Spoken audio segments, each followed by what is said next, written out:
Hey there everyone, I am Jeff. This is Tabletop Toolbox, bringing you today a short but sweet 44th episode of the weekly Ratchet. Today we're going to chat all about logging our games through various applications or programs, so let's go ahead and put this one on the books here on the weekly Ratchet.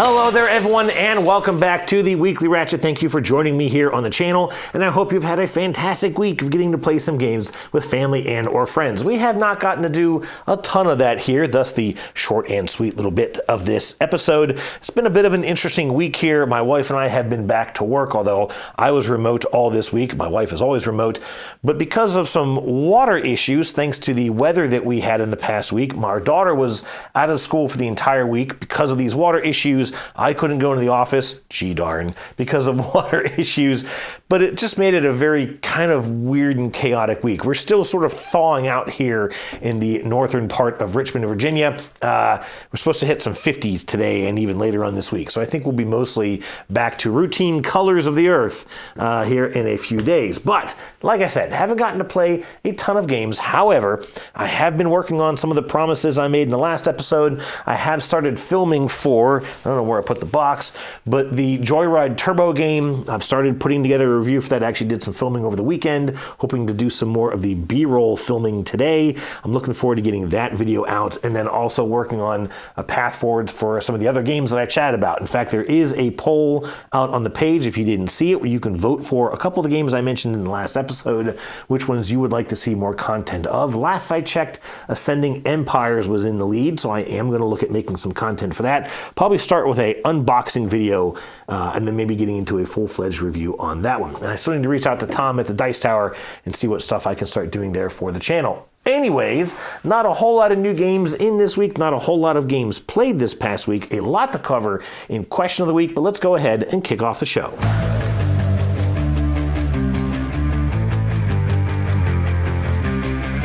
First game to chat about here today is Masters of Maple Syrup, a game for two. This is a small card game that came from a Canadian publisher. This was a Kickstarter game, and I think there was a pack. There were two different games that they had going. I've always kind of been a fan of maple syrup. I love the dark, robust maple syrup. When I was in Canada, actually several years ago at this point, I brought back a handful of maple candies and such, also a whiskey that was pretty tasty. I still have a little bit of that left. And so I've just kind of always been into that, you know, that confectionery, if you will. This is, I don't know much about it. It's, I think, sort of a tableau building. It talks about shared action selection. It says it's a 20-minute game for two players, ages 14 and up. You know, the problem with these games, just from a space aspect, because they're so small, you tend to kind of just chuck them off to the side. Oh yeah, that's cool, and it gets lost in a bin somewhere, and then you forget about it for like 2 years. So I'm going to try and not let that one sit for too long before my wife and I get a chance to check it out. Up next, this one I'm excited about. This is Button Kingdoms by Sam Barmettler. Sam is a good friend of Ty McDonald, who made the Last Command game. Listen, I'll share that story just really quick. When I was chatting with Ty about The Last Command, before I started the video, we were chatting and talking about the game, you know, clarifying rules, whatever else, and I kept talking about Last Command, and he finally says, well, you know, it's The Last Command, right? And I was like, yes, Dad, sure. And what was kind of a bummer was that I'd already written my opening joke with the Lego characters, if you ever saw my The Last Command video, and I was going to end it with that is my last command. Well, then I couldn't do that because it's The Last Command. So I literally had to rewrite the opening script, the sort of joke of that video, to make it work with The Last Command. And so because of that, I just ended up picking on him a bit about it, which then I learned has made his wife and buddies pick on him about it, which I thought was hilarious. So that's the whole The Last Command story. Now you know, even though you didn't ask. Anyways, Sam's a good buddy of Ty's, and I got to meet Sam at PAX Unplugged just the other month. In fact, no fault of Sam's whatsoever, but he's the reason why I didn't get to chat with Paula Deming, for any of you who saw that on the socials, because I was chatting with Sam when I saw her walk by. At least I'm 99% sure it was her who walked by, and I didn't want to be that guy who said, gotta go by, and disappear off into the convention. Anyways, it happens. Anyways, this is, as I have now been rambling about anything but this game, this is a deck building game, so right away up my alley. And it has this idea of you're kind of warring, I believe, anthropomorphic animals in the forest, and you're collecting weapons cards and other types of things. And he talked a bit about his sort of this open, real-time bidding system on the cards that you're trying to buy, and you're playing out these tokens in a various numerical order, and you're using those tokens to determine which card you want to try and bid on, which of those cards you actually want to be the seller of, who you want to attack. Like, there's a lot of stuff to do with these kind of unique action selection tokens. Looking forward to checking this one out. Have not had a chance to play it yet. Just came in the other day. But this one sounds kind of neat, and I'm looking forward to having some fun with this video as well. Oh, and by the way, Katie and Greg, which way's up? Huh? Who wants to cringe now? Huh? Anyways, this is Button Kingdoms. And one more that came in the past week. This is one I think I mentioned briefly last week, being excited for. This is Ostia by Ukabakoya, which is a Japanese publisher, and the new Pirates expansion. Now, this is not a new game. This is a new expansion. This is not a new game. I backed this on Kickstarter right around the 2023-2024 kind of winter season when it came across Kickstarter. Took a while for this to finally come out. I have not had a chance to play it since I got it. I have played this before, had a lot of fun with it. Uses this kind of Mancala system, but you each have your own Mancala board, if you will, and it's a port in the port of Ostia. And you have 6 spaces. And when you pick up your ships, little boats that you have and spread out across these spaces, wherever you pick your boats up from, I believe triggers resources that you gain. And then you drop one boat off at each spot as you go in a circle around this port. And where you drop the last boat off is the action that you trigger based on resources that you already have for it, which you may even have gotten at the beginning of the same action. So if you manage to have exactly, I believe, 6 of these ships, you pick them up, you get 6 resources, you drop off 6, and you trigger that action with those 6 or any other additional resources. I wasn't sure how that was going to click with me, but I ended up really having a good time with it and really doing well with it, which may have just been a fluke. But anyways, that is Ostia. And that is all the new games that came in this week. So let's go ahead and get the question of the week.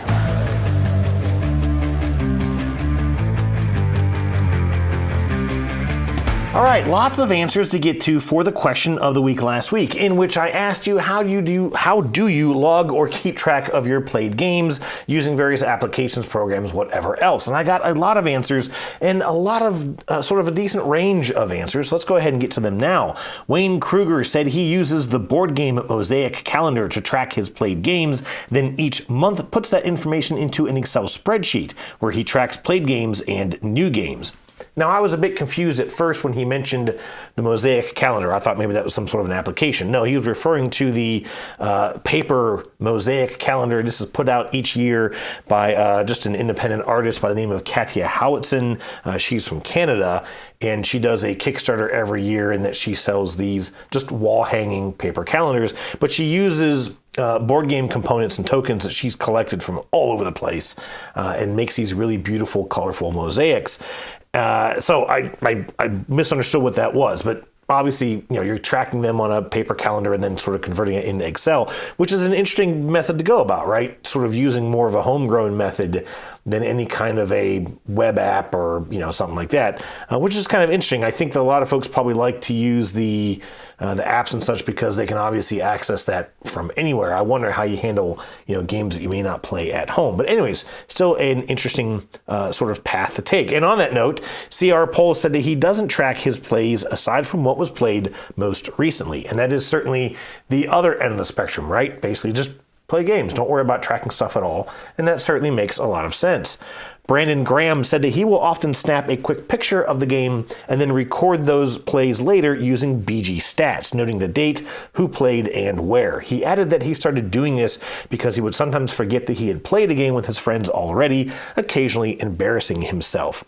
I certainly have taken pictures of games. Of course, I do that for this, for this show. But then also, it's a good way to go back and go, when did we play that game again? Because maybe I forget to log it for a couple days, even a few weeks. And for folks who may not be familiar with it, you're going to hear about BG Stats a bunch in the rest of these answers. BG Stats is an application. I think it costs $6 when I checked it out earlier today. It links up with Board Game Geek, so if you have a collection of games logged on Board Game Geek, it can import that list, and then it gives you a wealth of pie charts and other statistics that you can sort of track, your win-loss ratio, who you play with the most, who wins the most, all that kind of stuff. So you're going to hear about that a good bit. Peter Gross, who is a first-time poster, commented on Brandon's post saying that he too photographs his games, and then he makes a photo album each year to document the games and the people that he plays with. Now, I have certainly never heard of that before, and that is a really interesting idea. I have to wonder, not having chatted with you before here in the channel, Peter, how many games do you play? How big do these books get? It just sounds like a really interesting concept. I will often photograph games. I'm not always great about getting pictures with gamers at the table, unless sometimes when I am at the Dice Tower Retreat, we may get a little bit more of that. But that was certainly a really neat concept. Just never heard of that before. Thanks and welcome to the channel. Joker ES2 said that he too tracks his plays in BG Stats, noting that he uses the score sheets, which are available in the app, so it kind of forces him to track the stats as well. I've been in some sessions, especially at things like the Dice Tower Retreat, where people are going, okay, hang on, I gotta, put all the scores in the score sheet, which was just, I think it's a good idea if you're playing games with a lot of those sort of paper score sheets. You don't need to ever worry about running out of them, although who has ever run out of, a 100-page score sheet or something like that in these games? But I've also seen times where it's almost kind of like, I'm like, well, why are you asking all this personal information? I don't know. It just seems a little weird, but it's also a good feature for that app to have. Penny said she tracks her plays on BGG, Board Game Geek, and in BG Stats, adding, everyone in my family thinks I'm nuts, but it makes me happy. And yes, like I said, I've been in a couple of those where I'm like, this is kind of weird, right? But I get it, and some people definitely want to track that information on a more detailed level than others. So I understand. Board Halfling said that he tracks plays on the BGG catalog app, tracking only wins or losses or just the play session if it's a campaign game. I had to look into BGG catalog, another application. This one appears to be free but does have advertisements, but it also syncs up with Board Game Geek. I'm assuming that's what the BGG stands for, but also appears to be a pretty popular and well-received application. Tony Lawhorn said he uses BG Stats, but only tracks each played game, not recording who he played with or where. I'm sure, Tony, though, that you'll track the game that we get to finally play, right? Jeremy Brooks said that he's never tracked his gameplays, but is looking to get started with BG Stats this year, hoping that he won't be disappointed by the end of the year. Hilariously, though, he then added later that he was cheap and wasn't going to pay for BG Stats, simply using the BGG website instead, adding, only physical plays, not BGA. That is, Board Game Arena, one of the online gaming platforms, applications, whatever it may be. And that's honestly a whole nother subtopic that I didn't really think about going in the direction of, but it's an interesting conversation to have. I've seen certainly social media, Facebook conversations where people go, well, do you log the plays that you play on Tabletop Simulator or Board Game Arena? And it's interesting. You get a lot of people go, oh, no, those aren't real games. I don't track those. And I'm like, well, I had to play the game, right? I had to come up with a strategy. I had to move the pieces. I had to play the game. Whether or not I played it physically and got to chat with people while I did it, or just played, in kind of my own little space, I still played the game. So I don't see why you wouldn't want to track it. But it's certainly an interesting topic. And of course, I did have to laugh, yes, at the idea of paying for an app to do this. I do think it's only a one-time cost, so that's not too bad. I could be wrong, though. But you might want to check out that BGG catalog, Jeremy, as like I said, that one does appear to be free. And it looks to do at least some of the same stuff as BG Stats. Anyways, Teshra said he's been using BG Stats for 2 years, that he initially enjoyed it for the novelty, but has found some other benefits, like keeping track of factions or roles in games that they've played, helping each future play of a game to be unique. He also mentioned the ease of the built-in score sheets. And that was an interesting one as well. I have seen some of my either plays in the retreat where people are using the app, or even another comment you'll see coming up here in a moment where people like to keep track of if they played a particular faction or a particular group or not. And at first when I was putting this into my notes, I thought, well, a lot of these games have 4 factions. Like, I don't know that I would need to record that. But then I thought about games like Voidfall that have 12 or 18, whatever it is, different factions. They're all somewhat fairly similar. They all kind of have similar art. It's a little, you're not just going to look at one of them and go, oh, yeah, I remember I played that one.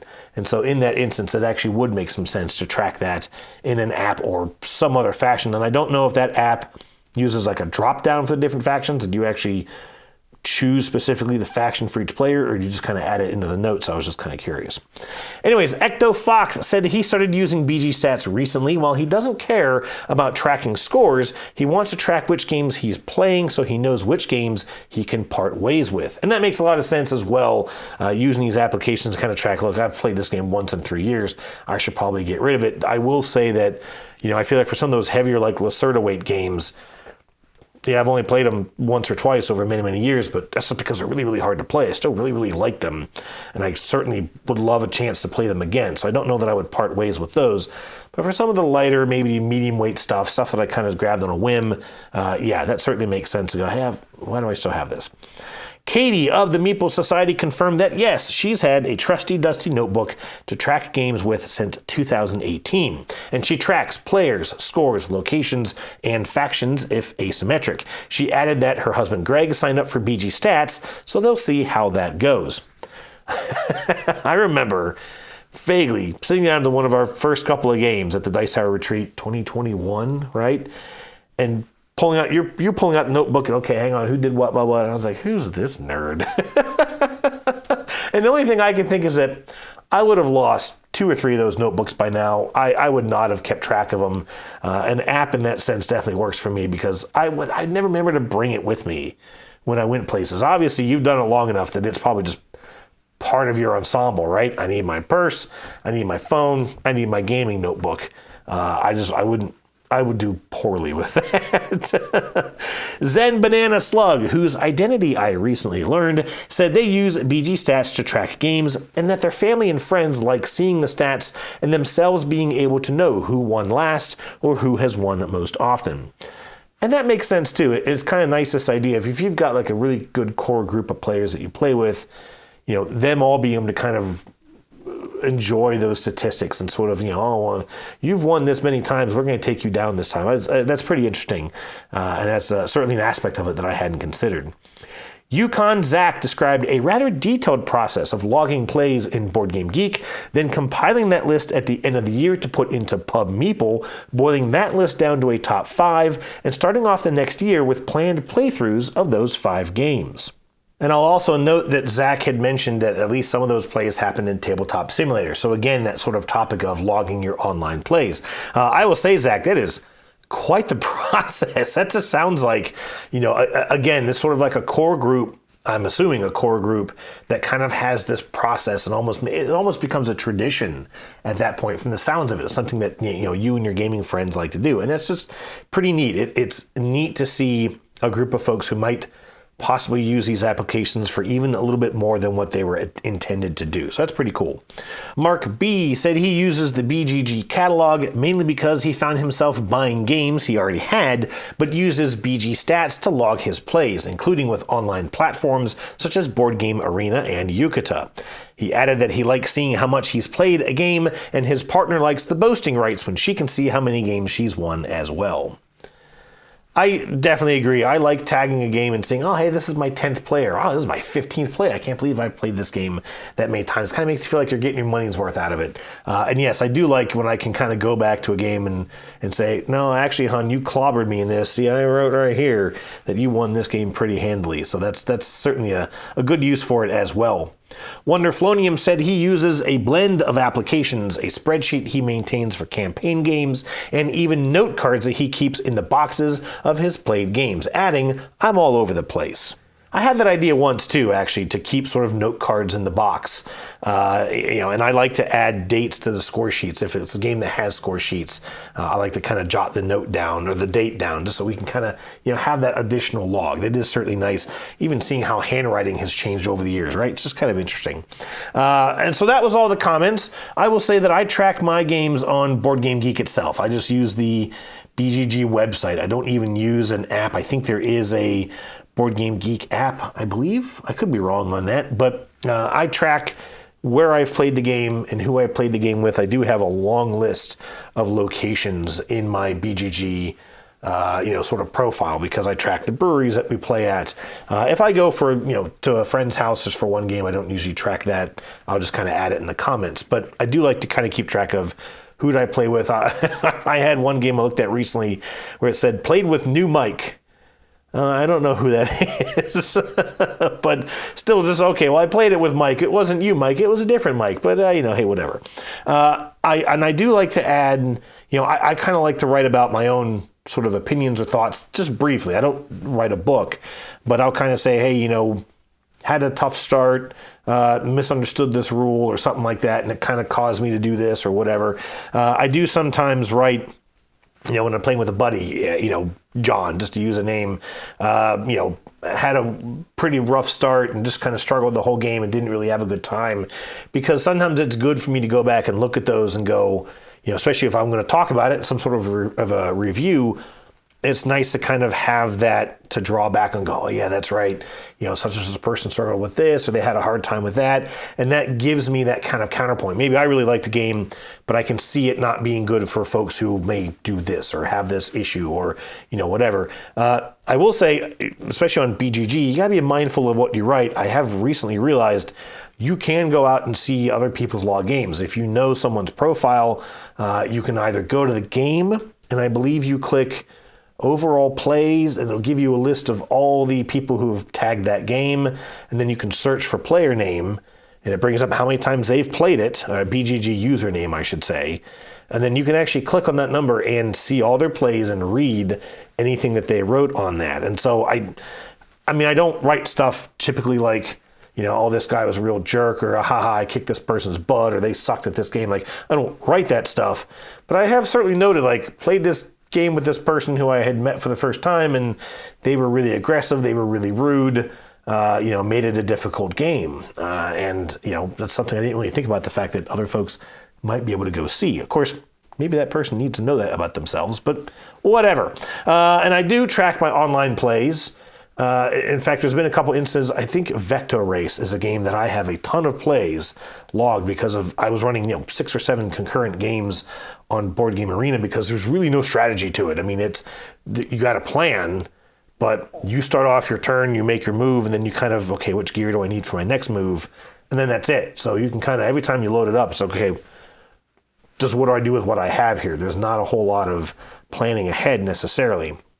And I did recently start tracking solo plays. I was really wishy-washy on that, because even I didn't feel like, well, it's not really a real gaming experience. But again, I had to learn the rules for it. I had to set it up all by myself. I had to play it. And again, as sort of someone who reviews games, I do find it worthwhile to be able to kind of report on that. And so I've started to log those plays after all, because again, look, I played that game, especially if it plays more or less like the game normally plays.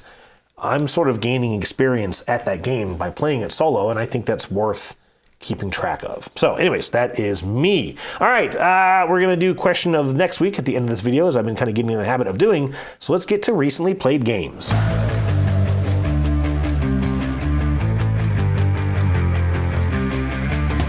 Okay, wrapping up the show with some recently played games, and unfortunately, none of these games are new plays. These are all games you've heard me talk about before.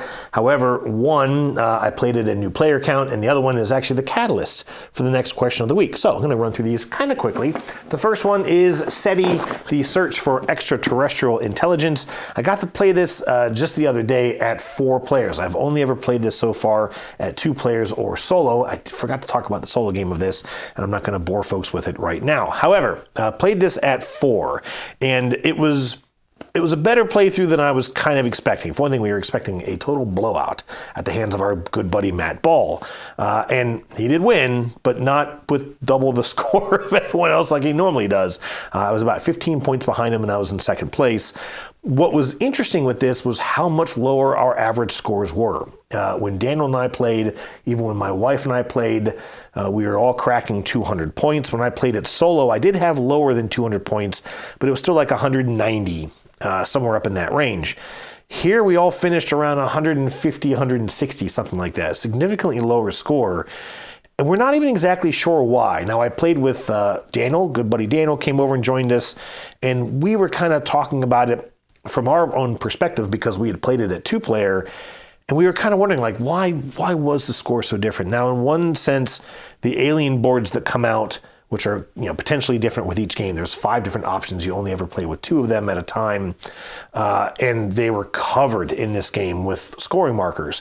As you're gaining these life traces, you're placing your markers on these alien boards, and they can fill up. And so that means that you quickly have less and less scoring options. And it was actually interesting. I kind of thought about it later. It really kind of means that after about the halfway point, maybe a little later than a halfway point, maybe around round 4 of 5, is when you probably want to stop worrying about the life traces. Stop trying to score those things because you might only get 3 to 5 points out of them, and try and focus back on exploring the solar system, maybe landing on some moons or distant planets, which can give you some really, really big scores. And none of us really did that. We were focused on, by then, various missions we had out in front of us, some of them which come from the alien boards. And so we'd kind of all sort of pigeonholed ourselves into obtaining these life traces, and that's probably not what we should have done. So I think it's still possible to get those higher scores out of a 3 or 4 player game, but you need to be, I think, a bit more diverse than what we have had to be in those 2-player games. I did still enjoy it. I really do like this game.